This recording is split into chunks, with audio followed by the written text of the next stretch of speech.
हमारे साथ मुनाफे का फंडा आज खास सेगमेंट हमारा देने के लिए हमारे साथ गौरांग शाह हैं, उनसे बात करते हैं।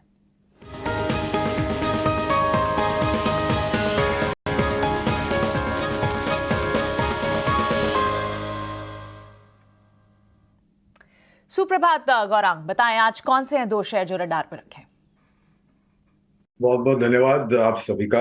और आप सभी को शुभ प्रभात हमारे तरफ से। तो विकल्प के रूप में बुनियादी तर्क के आधार पर दो भिन्न विभिन्न क्षेत्र से हमने मेरे ख्याल से मिड कैप या मझौले जो आने वाले समय में लार्ज कैप बन सकते हैं, वैसे कंपनियों के नाम ढूंढने की कोशिश की हमने। और उस कोशिश पर सफलता पाते हुए दो नाम हमें मिले हैं। पहली है पेंट सेक्टर से जुड़ी हुई अपनी कांसाई नैरोलैक। पहली तिमाही के नतीजे और पिछले वित्तीय वर्ष के नतीजे और मैनेजमेंट की टिप्पणियों को सुनने के बाद खरीदारी की राय थी, लेकिन लक्ष्य हमने ऊपर की तरफ बढ़ाया है।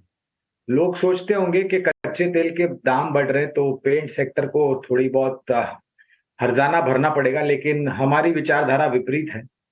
और जो मैनेजमेंट ने टिप्पणियां करी थी हाल ही में बढ़ते हुए कच्चे तेल के दाम, क्योंकि तेल बहुत बड़ा लागत खर्च होता है पेंट कंपनियों के लिए, फिर वो कंसाई नैरोलैक हो या फिर बर्जर पेंट्स हो या फिर एशियन पेंट्स हो या फिर इंडिगो पेंट्स जैसी कंपनियां।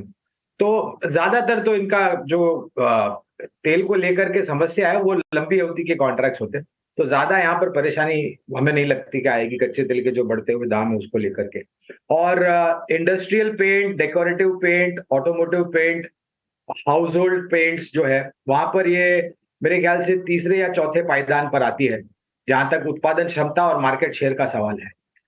और जिस प्रकार से ये निर्माण कार्य हो रहा है, खास करके रियल एस्टेट में सुधार हो रहा है, उसका एक सकारात्मक सा असर पेंट सेक्टर कंपनियों पर आएगा, ऐसा हमारा अंदाजा है। 390 तक के लक्ष्यांक है कंसाई नैरोलैक पर लंबी अवधि के लिए। दूसरी कंपनी निजी क्षेत्र की बैंक है। ये ज्यादातर नतीजों को लेकर के चर्चा में रहती है। मैं बात कर रहा हूं बंधन बैंक। मेरे ख्याल से 340 के आसपास मौजूदा स्तर होगा। जो क्षेत्र में काम करती है, बैंकिंग वित्तीय क्षेत्र में जो क्षेत्र में काम करती है, और ज्यादातर ये मेरे ख्याल से पिछड़े इलाकों में कामकाज करती है। इनके लोन की जो टिकट साइज होती है वो मेरे ख्याल से बहुत नीचे की तरफ होती है, जिससे रीपेमेंट ऑफ प्रिंसिपल और run rate, principal and interest की जो रन रेट होती है वो काफी ऊपर जाती है। ब्रांच नेटवर्क को लेकर के कुछ समय पहले दिक्कतें थी, फटकार मिली थी आरबीआई से, लेकिन अब वो मसला हल हो चुका है। लंबी अवधि के लिए हमें लग रहा है कि लोन बुक तो बढ़ेगी, लेकिन उसके साथ साथ नेट इंटरेस्ट इनकम और मार्जिन भी बढ़ेंगे। और लक्ष्य के रूप में फिलहाल तो 270 का लक्ष्य लेकर के चल रहे हैं, लेकिन दूसरी तिमाही के नतीजे बहुत जल्द हम देखना शुरू कर देंगे प्रियंका।